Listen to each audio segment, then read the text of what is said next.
here. This is Macabish, Cults, Classics, and Horrors. We're talking films, series, books, and life, and we're starting right now.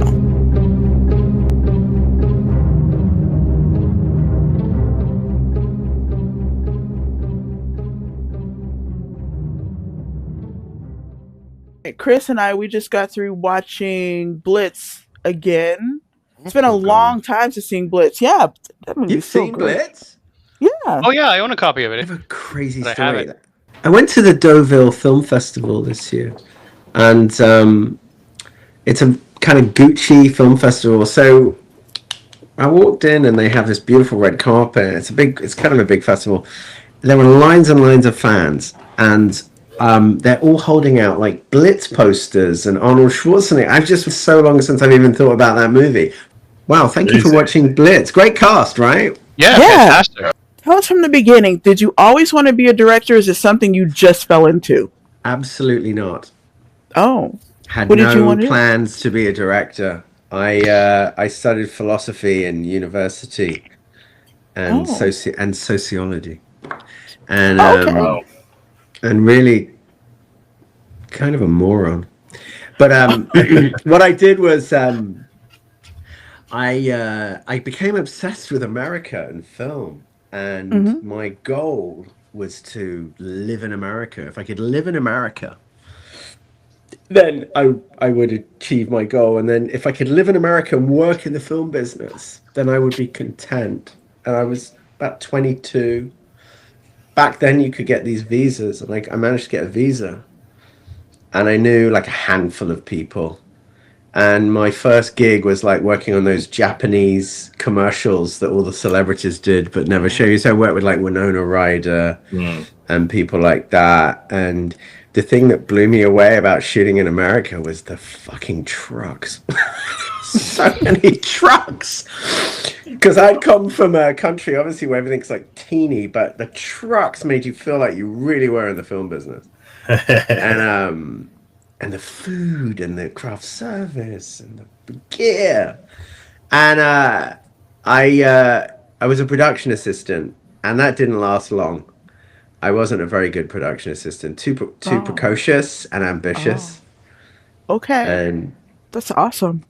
I had a roommate called Keely, and she was working for a director called Tony Kaye. And I'd met Tony a few times, and then Tony was doing this movie called American History X with Ed Norton. Anyway, Tony was a very sort of maverick kind of character, and he asked me to become his first assistant director on a few days of American History X, and I was 23, which was very young to be in charge of a unit that size, and I was sort of birthed into becoming a first AD, which is sort of like a pretty big position for a 23-year-old. And I worked for Vincent Gallo, and all kinds of people. And then what ended up happening is that, maybe it was my accent, but I became the king of the rap video and R&B videos, and I absolutely loved it. I had the greatest time. I worked with everyone from like Method Man to Z, Shine. I do a Puffy, but I never got invited to a freak off. No parties. I mean, there was one event, but it certainly wasn't as dark as what's happening. But at the time, that world, rap and R&B, these guys were the rock stars. Yeah. And there was money to be made, and I would be jumping. I'd be in New York doing a job with Black Rob, and then I'd fly to St. Louis. I'd do a job with Nelly. Then I go down south and shoot with Trick Daddy and Scarf. I don't know if this is going to mean much to your listeners, but I mean, we were really having a good time. And that's amazing. And you were 23? 23, from 23 to 26, 27. I was a first AD. I worked 200 days a year. Wow. And I did Alicia Keys' first video. In fact, on the Alicia Keys video, Falling, was my first break as a director, because there was a director called Chris Robinson, who's a super well-known rap and R&B director. He's gone on to do lots of television and stuff. he couldn't finish the shoot, so he said, Elliott, can you shoot the remainder of the video? And I was like, what an honor. And I did, and she was lovely. And that's when I was like, oh, I like this. And I felt like I'd done enough work that I could sort of justify being a director, because I'd seen a lot of mistakes being made, and I'd also seen a lot of great work sort of being made. I had a friend at the time called Santi Gold, who was quite a well-known singer at the time. And I said, I want to make a music video for you. And she let me do it. And I made every possible mistake you can make. Oh. Because until you're in the chair, you don't know what it's like directing. And you sort of have this sort of moment of freezing where you're like, hang on a minute. Oh my goodness, I'm doing it. And then what happens is you get into it. And then you just start rocking and rolling. And that was sort of my first music video. I mean, I really made every mistake. I had all the coffee table books out. And I was like, I want that, and I want this. And I had a dwarf on a tricycle, and a man stroking a fish, and then a man pissing in the corner. Like, absolutely the most random things. And I think that was kind of awesome. Well, you know, at the beginning, you're never good at the beginning unless you're Orson Welles, you know. Sure. And I just fell in love with it. So I stopped. I had a very lucrative career, and I stopped as an AD and became a full-time director, and became the king of the born-again Christian video. Quite interesting for a Jewish boy from Northwest London to sort of dive in there. How did that happen? I was anointed. Someone knew Santi, and they reached out, and they thought I was cool, and you know, I laid the accent on, and okay, yeah, I did this. Oh my God, what are they called? Out of Eden, I think they were called. And then I did this rap group called the Grits, and they were sort of Christian rap, but they were cool. I had a really good time. Lots of laughter. I remember just lots of laughter. And I remember we had a sponsorship deal with Hennessy. I managed to get Hennessy to come in and supply everyone with alcohol. But these guys didn't drink. Oh, yeah. So yeah. I was like, okay. Yeah, and then, you know, as part of your sort of graduation, you go through different steps. So we did the Born Again Christian, and then I became sort of the king at Disney and Nickelodeon. So I did like Miranda Cosgrove, Hilary Duff. Wow. And then I did a little singer called Selena Gomez. And we had a really good time. I really liked working with Selena. She's such a good girl. And then flew around the world with a guy called Jared Leto, who had this band 30 Seconds to Mars. He took me to China. He took me to the North Pole. And then I sort of was there. I was sort of cruising as a music video director. But as anything in my life, I sort of was very ambitious. And I was like, oh, this isn't fulfilling me. I need something more. What else can I have? More. So I was... I did this Jessica Simpson video. I don't know if you know who she is. I did this video called With You, which was based around this reality show she used to have with her former husband, Nick Lachey. Anyway, the show was a phenomenon.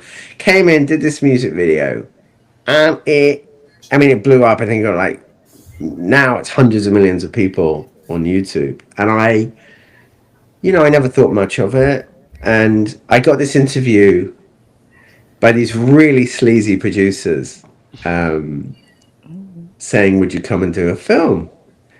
And I said, I'll never forget the meeting. I drove out to the Valley in Los Angeles, which is at the time wasn't the place you would go to for a meeting with a producer. Mm-hmm. I walked through a boiler room where everyone was on the phones. And I sat down with this guy called Vian. And Vian was like this. We love you. We saw your Jessica Simpson video. We think it's a very special thing. We know you have a vision. What do you think about doing a movie with us? And I said, well, that's very nice, because movies are notoriously difficult to get. And as luck would have it, The following week, these guys were in LAX, they were in the airport, and they ran into Jessica Simpson.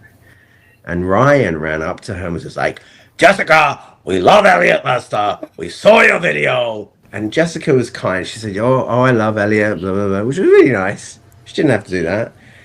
And I got this job shooting this film called Love is the Drug, which starred Lizzie Kaplan, who's gone on to do great things in television, and then Daryl Hannah, who you may know from Kill Bill and Splash, and then a bunch of really good young actors. And the movie did really well. Went to Slam Dance, got picked up for distribution, found out that it had been financed by the Chicago mob, which was kind of interesting. Very good. Oh, wow. Yeah, and I didn't know, and what they were doing is they were laundering money. They were starting up a film, laundering the money through the film, starting up another film, and then carried on. It was, anyway, so I didn't know this until I went to Slam Dance, and then you have the line, you have the red carpet line, and all I saw was fox fur, chinchilla, and all these mob guys had brought their moles and were hanging out like, you did an amazing job on the film, you really did, and if you ever need anything, if you need a favor or something like that, then please don't hesitate to ask. Okay, very good. Anyway, so I got a big fancy agent. I had this agent called Renee Tabb, who was she was most known for getting punched in the face by Sharon Osbourne. Great agent. Anyway, when you have an agent, you run around, you meet all these people, you find out what they've got, they find out what you've got, and it's sort of like you coalesce with each other. Anyway, there was this producer called Brad Wyman, and Brad had made this movie with Charlize Theron called Monster, which was a big hit. She got an Oscar for it. Anyway, I went to meet with him. He had this movie called Blitz, which was a little bit like Dirty Harry. And, I went in. I really wanted the film. I mean, I was desperate to get this film, and I made my pitch. I was very, very enthusiastic. And as I was pitching, Brad Wyman, Brad talked like this. He used to twist his, are you on coke? Are you on coke? I swear you're on coke. I'm like, I'm not on, I don't do drugs. I'm not on any drugs. We're very, very enthusiastic. So I ended up getting the movie.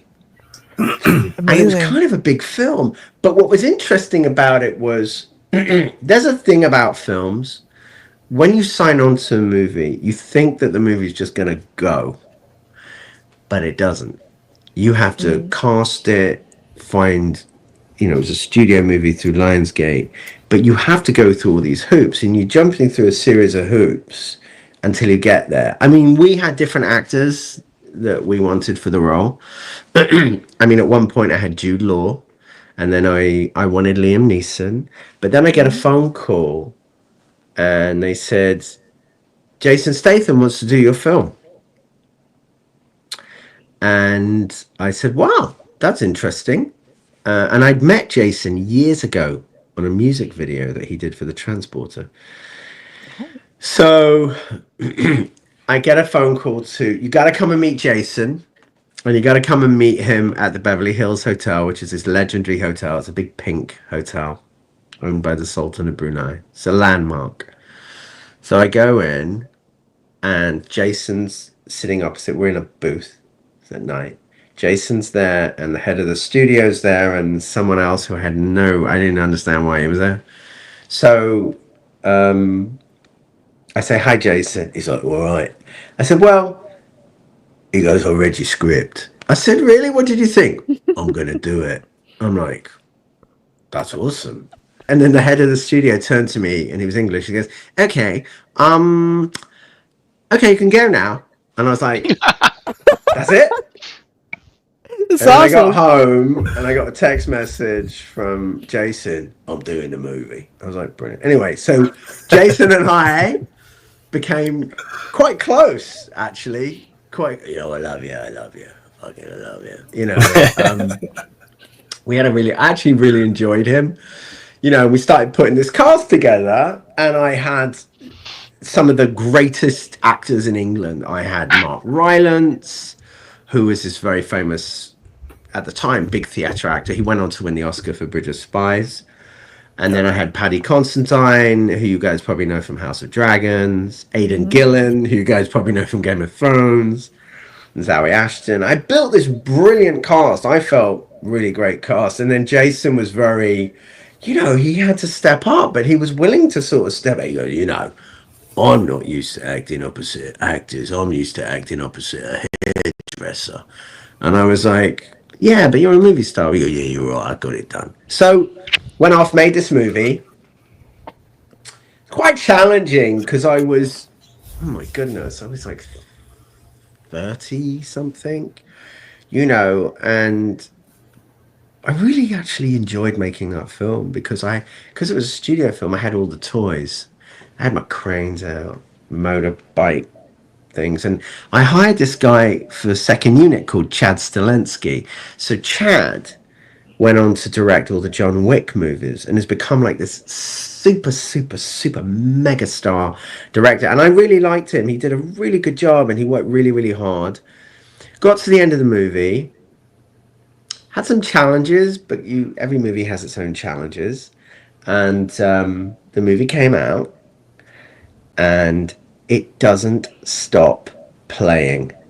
I mean, I have a 17-year-old son, and I've done these movies that got Golden Globe nominations and Emmy nominations, and my son is like, Daddy, I really like Blitz. I really like Blitz. Anyway, so I'm just like, it's not artful. It's not. And he's just like, no, I love it. So, I'm very proud of that film for different reasons, and then being on the journey with a movie star like Jason, when I worked with him, he was coming up, and he's a very physical actor, and he has skills, but what's great about Jason is he knows who he is. He's never going to play a gay dad on a road trip trying to reconnect with his son. It's just not going to happen. Right. But he's got this thing, I know where I'm looking. Where am I looking? What's the emotion in the scene, Elliott? And I'd be like, it really caught me off guard when he asked me what the emotion was in the scene. And I was like, oh, this guy's really digging in. So I made that film. It doesn't stop playing and playing. And it's sort of, for a while, I was getting offered all those sort of action-y sort of films. But I'd had a sort of little bit of a bit of a psychic breakdown. I was divorced, and I had a young son I had to look after, and I sort of sank into this sort of period of lowness. So then I get a phone call from my friend. These guys, I do these voices because this is what they sound. His name was Josh Weinberg, and he said, Josh Weinberg, the producer, and called me up, and he was like, hey, Elliott. I was like, Josh, how you doing? I'm talking to you. Got a script, I want you to read it. I'm like, okay, I'll read it. He said, it's incredible. So it was this script called Nightingale, which was one man in a house, and I picked it up, and it was truly fucking bonkers. It was bonkers. But it was a challenge. Right. And it had no finance, and it didn't have an actor, and we were starting with, so I said to him, Josh, every day we're going to go to the office. And I was working out of Bandito Brothers, and if you know, they did Act of Valor. So I was signed to that company, and every day I'd go into the office and we would dial for dollars. It was like, I would be like, you got to do this. Anyway, so we sent the script out to all the agencies, CAA, WME, all these sort of famous sort of agencies. And I was inundated. Every actor wanted to meet. I've never seen anything like it. It went on and on and on and on.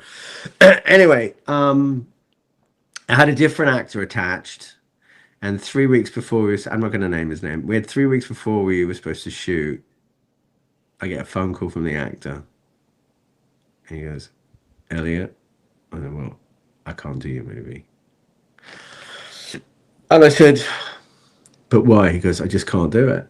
Gave me every excuse under the sun. And I said, you realise that my film's just imploded right now? I said, well, I'm sorry. Okay.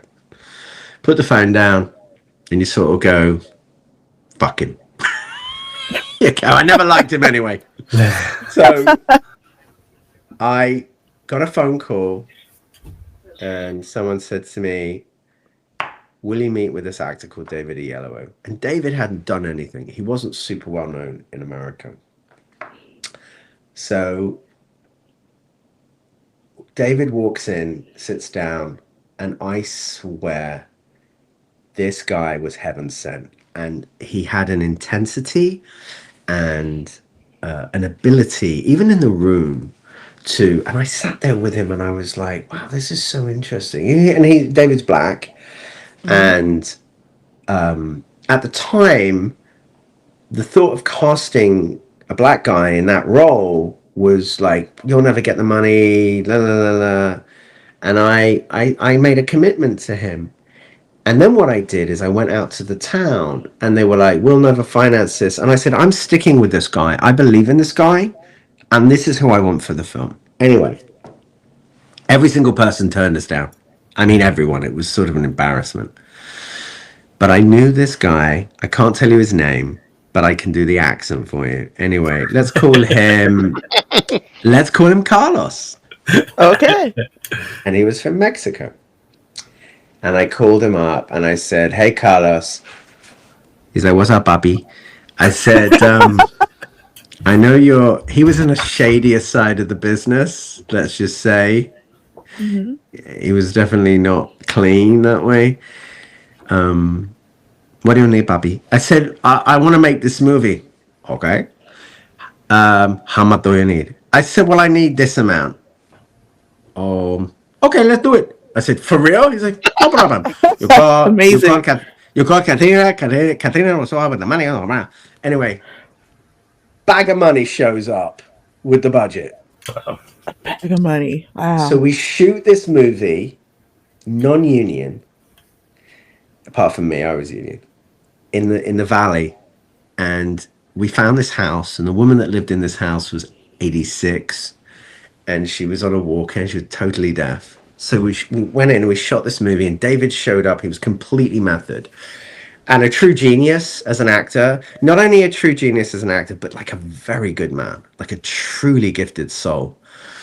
And we were shooting the movie, and we would never know when the old woman would pop up in the scene because, you know, it was a man alone in the house, and all of a sudden she wouldn't hear action and cut, and she would be like walking along with her walker, and would be like, you gotta get out of the scene. So we had a hard time with her. That was the hardest part of the shoot. Anyway, the movie is a very special film, and David had just he played Martin Luther King in Selma. And the movie was David's performance in that film was really, really good. But it hadn't got the accolades it was supposed to. And it was produced by Brad Pitt and his company Plan B. Yeah. So we couldn't get into any film festival. And this is kind of the story of my life. We couldn't get into any film festival. Really? We couldn't get into Toronto. We couldn't get into Sundance. We couldn't get into Berlin. It's just how it is. But right. Brad Pitt sat me down and he goes, I love your film and I want to support your film. I'm going to come on as a producer and we're going to do this, and this. And everything he said that was going to happen happened. So we sold the movie to HBO for millions. And, you know, Carlos, my guy, this is tremendous. I mean, this is better than the drug. This is better than the drug business. I said, well, what do you know about the drug business? That is a story for a different time. So we this is incredible. The way he just said, this is a story for a different time. So then so Brad and Plan B were amazing. So after that, we got Golden Globe nominations. We won the Critics' Choice Award. We got Emmy nominations. We won the NAACP Awards. So by being rejected, but still having the fortitude to carry on, and having Brad Pitt and Plan B and HBO, everything sort of turned out in the right way. And my little film became sort of like the benchmark for a good luck story, because most movies, at Sundance and these festivals, one, they don't sell, and two, no one ever sees them. And the valuable lesson in that was like, I'm not making movies for like the 8,000 Academy voters. I'm making films so people can see them. Right. Had a little detour, made this film called Sleepwalker. I love Sleepwalker. You do? Wait, really? I do. You guys, if y'all have not seen that, you have missed out. Well, that's very sweet. That That's very sweet of you to say. I have mixed feelings about that film. It isn't actually. It's pretty good. That one went to a festival. That one to Santa Barbara film. I have mixed feelings about that film. I don't tend to look at my work. I did that. It was a kind of an experimental film.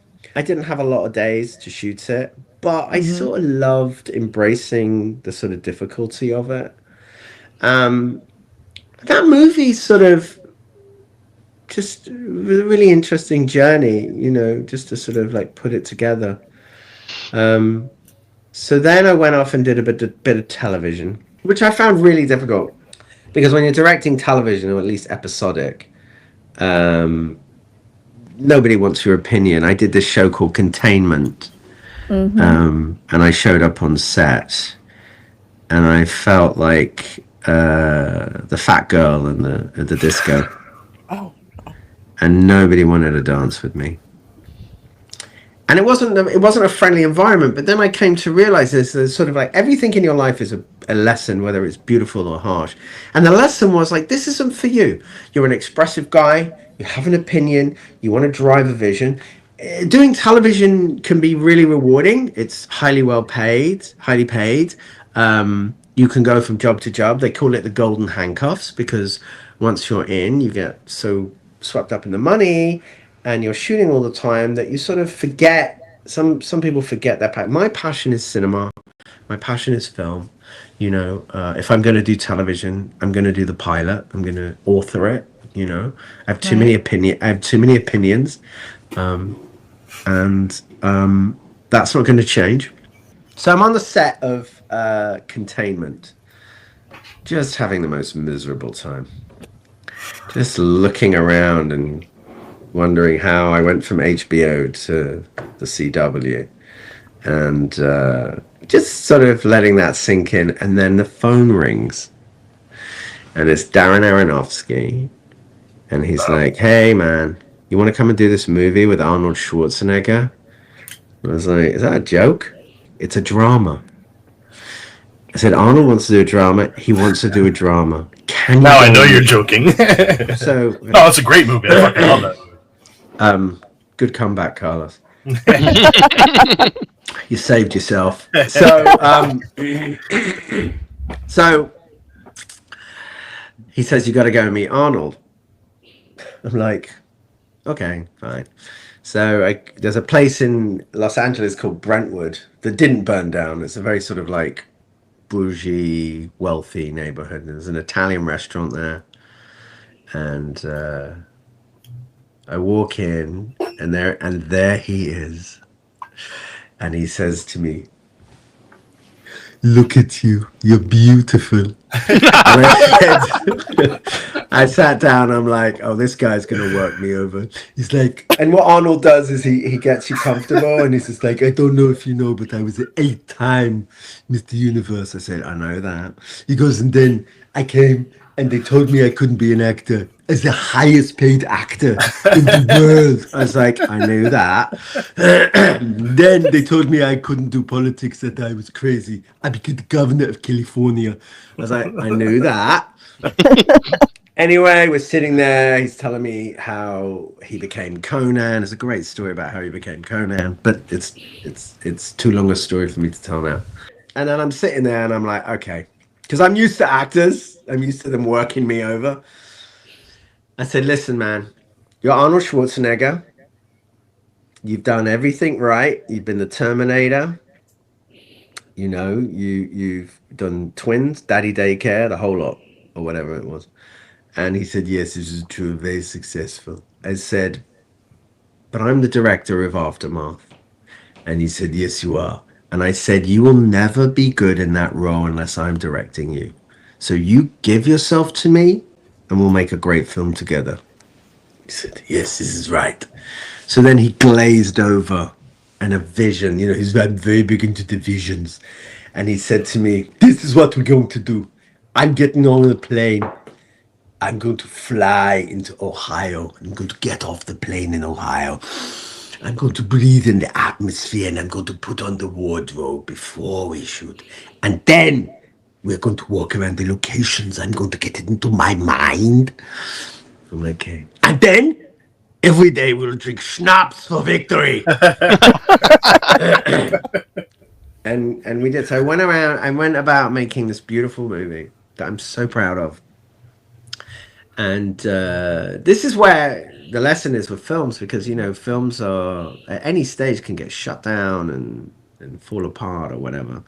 And we had a distributor. I didn't know much about the distributor. And we were supposed to go to every film festival, but the distributor was like, well, we've made our money back. We don't need to do it. And I was like, my heart sank.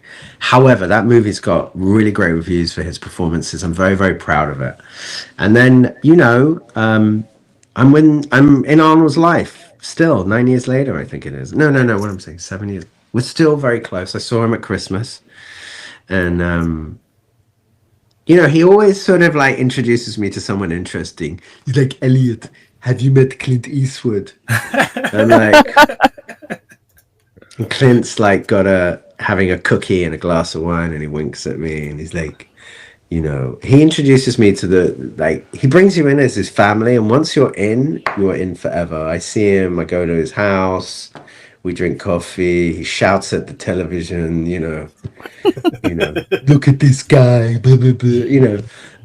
He's a beautiful soul. Anyway, so, and what happened next? So I really love that film, and I really love my experience on it. It's always a joy to actually do your job. Even when it's really, really hard, you're still doing the job, which is sort of like, it's a privilege and not a right. I never take it for granted. And there's always great stories that come out of it. There's always a great story, you know, and the stories is sort of how you sort of move forward, really, you know, good story, bad story. People want to hear them at times. So I was at a dinner in a Chinese restaurant at someone's birthday, and this woman came up to me. She's a producer, executive, and she said, you're Elliott Lester. I said, I am. She goes, I really like your films. I was like, oh, that's nice. She goes, would you meet me for a cup of coffee? I have a script I would like to discuss with you. And I said, okay, no problem. So, you know, went and had a cup of coffee, sat down. She's like, I have this script called The Thicket. I developed it with an actor called Peter Dinklage. I said, oh, I know who he is. She's just like, just read it. So I went away, I read it. It was a Western. And I came back and I said, okay, there's only a couple of ways this is going to work. First of all, I'm rewriting the script, and I want the villain to be a woman. And then I want to meet Peter immediately. And if we can make those things happen, then we have a little magic. We can do this. Anyway, so I flew to New York, and I got very drunk the night before I was supposed to meet Peter. And it was freezing. And I walked across the Brooklyn Bridge, and I didn't know I was asthmatic, and I had the worst fucking asthma attack, and I showed up in the restaurant. I was like, Peter walks in, he sees me like, he must have thought I was doing a bear impression or something. Anyway, he sat down, I had a glass of water, I calmed down.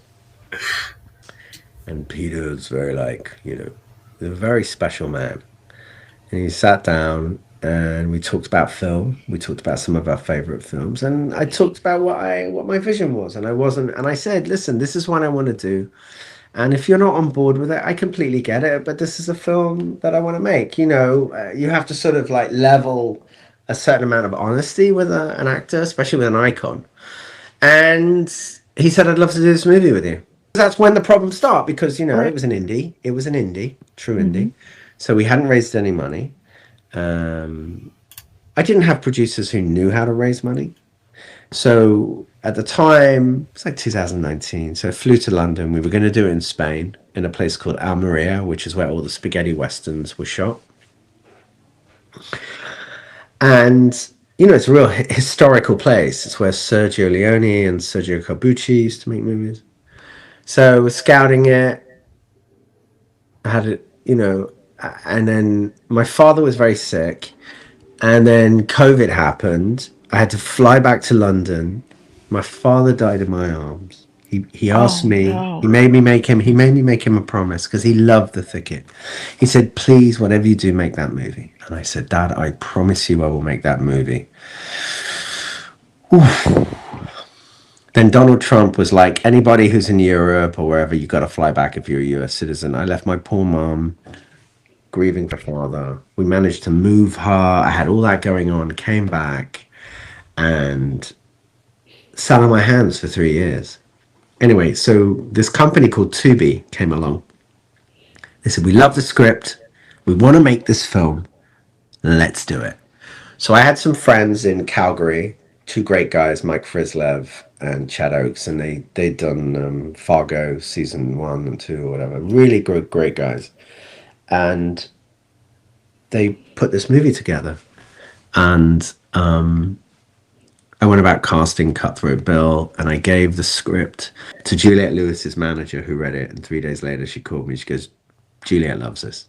So I have to do this call with Juliette.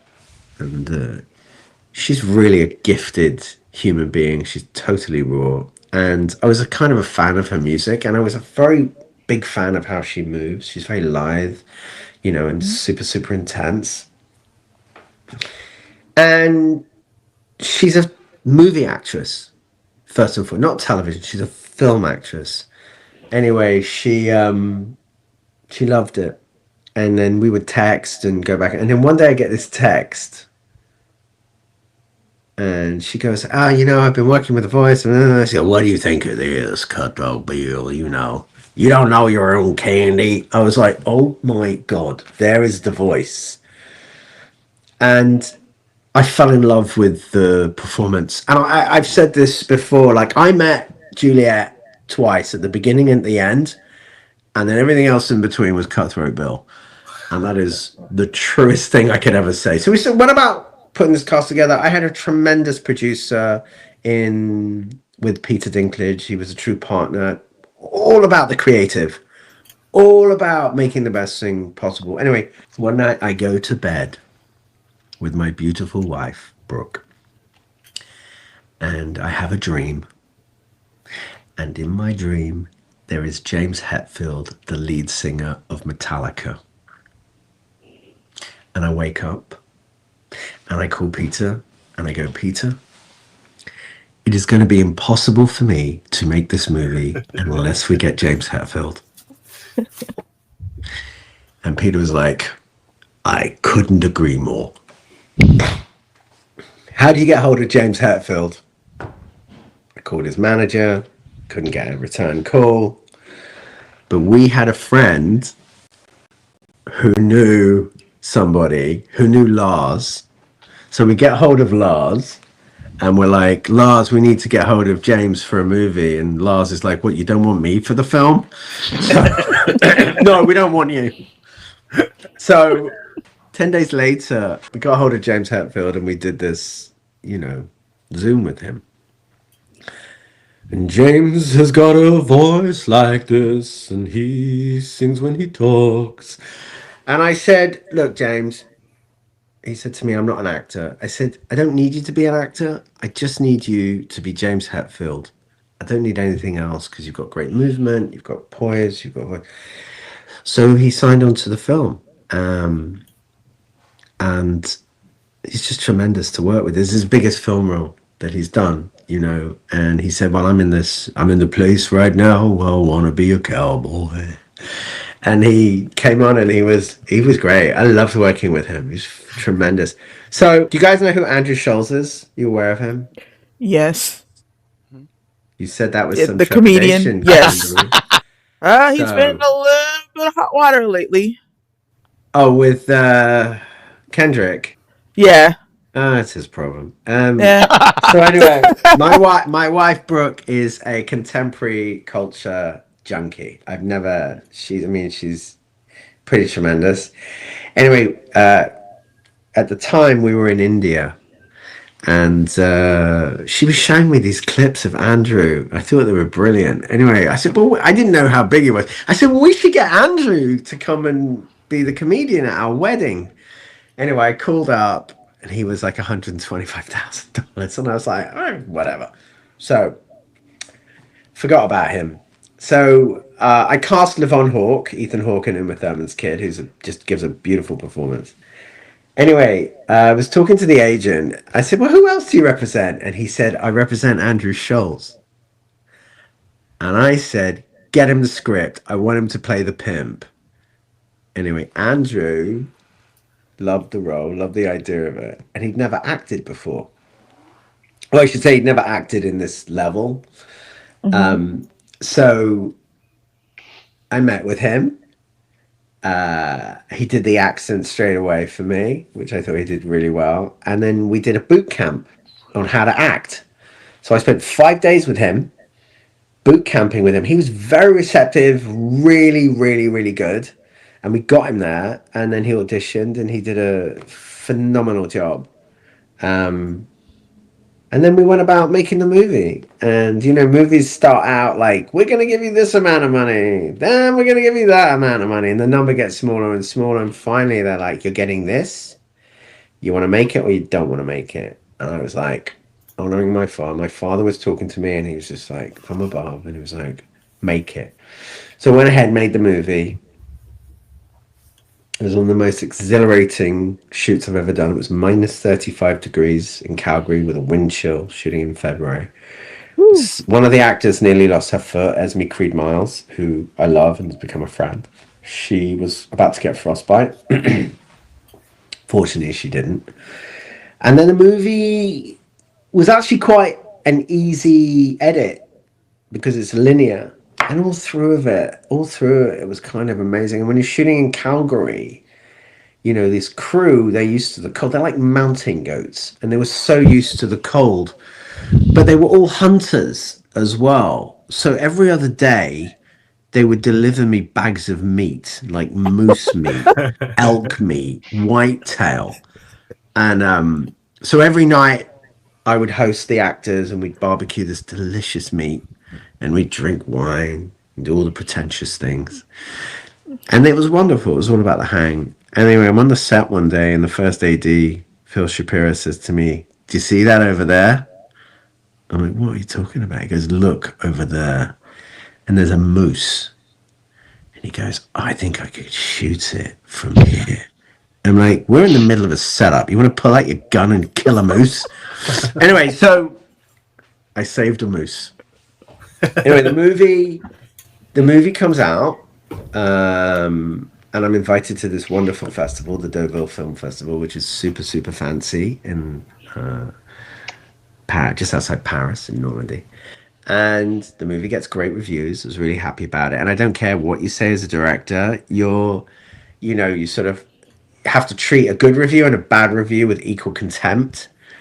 I treat the good reviews with a little less contempt. So anyway, the movie comes out. We have a little theatrical release. It does really well. All the actors came out and did publicity. It's very, very rare. And they all did publicity. We all talk to each other still. We're all sort of like friends, which is, again, it's quite rarity. And then it goes to AVOD, it's done really well on AVOD. And then I get a call from Tubi, it lives on the platform. They're sort of the Netflix equivalent.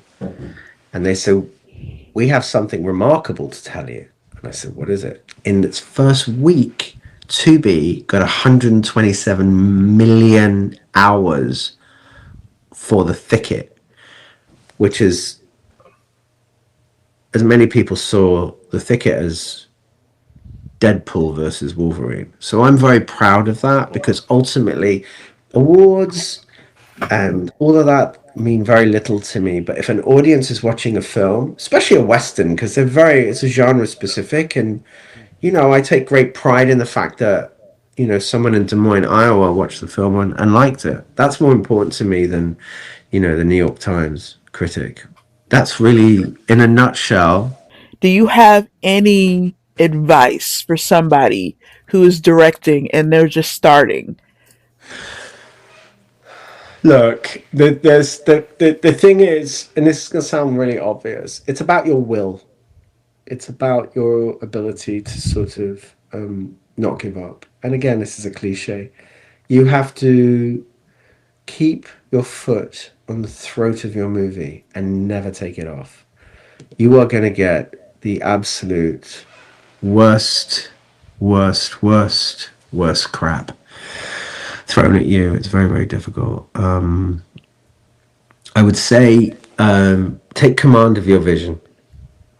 It's not, they say it's a collaboration, but Carlos, there's only one lead singer in this band, baby, and it's you. And never forget that. You can listen. You can listen, and it's sometimes great to listen, but you must author your work. Your point of view is what people are signing onto. Yep. So my advice is not just about pursue your dream and all that and being relentless. My advice to you is to be singular in your vision. If you flinch, they will flinch for you and they will second guess you. Okay? Confidence in your ability, belief in your ability. It's your vision. Do things with the purity of the art form that you want to make a film for the film, and not, hey, I want to win awards, or hey, I want this. Because that's going to come if your work is good, And also remember, Carlos, you're making an artifact. You're making a little piece of your own history. It's your own sort of little poetry. And that is really critical. I hope that makes sense. Yeah, totally. Okay. It's fucking beautiful, man. I salute you. Thanks, man. Yeah, of course. So do you have any more questions? Well, I was curious about Tubi. Like you were saying how successful it was on Tubi. What does that success translate to, like, for you? Like, specifically you or the cast or anything? Like, do you get points on that? Or, like, does it work like traditional? Financially? Yeah.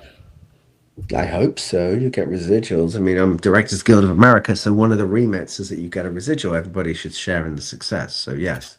Because it's so muddy with, like, streaming and shit, right? So, like...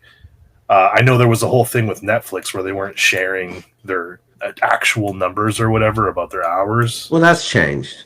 Yeah. They say if the show's successful, you receive a part of that.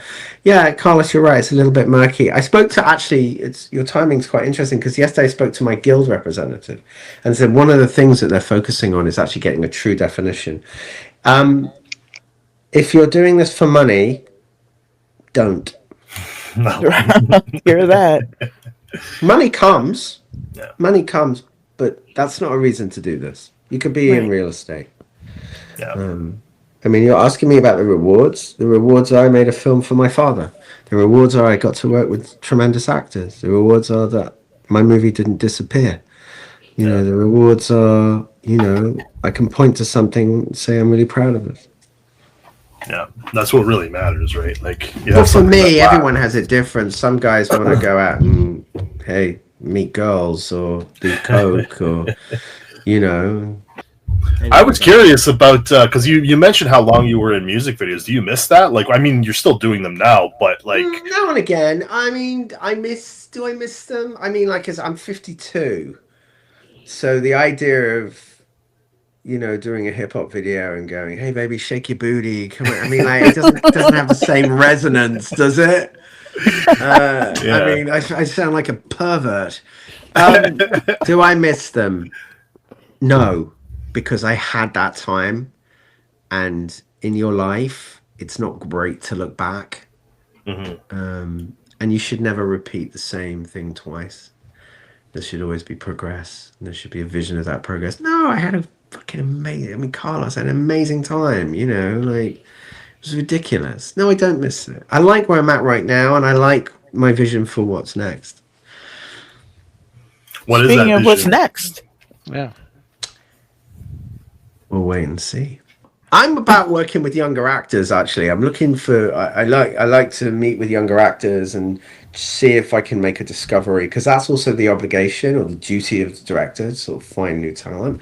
You know, it's wonderful to work with professionals like the older sort of actors, but when you get someone younger, they don't have any bad habits.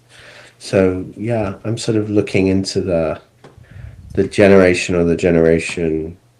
Do you find that there's a genre that you may be specifically kind of drawing towards? Because you've done the action with Blitz, you've done the drama with Aftermath, you've done Western with The Thicket, obviously.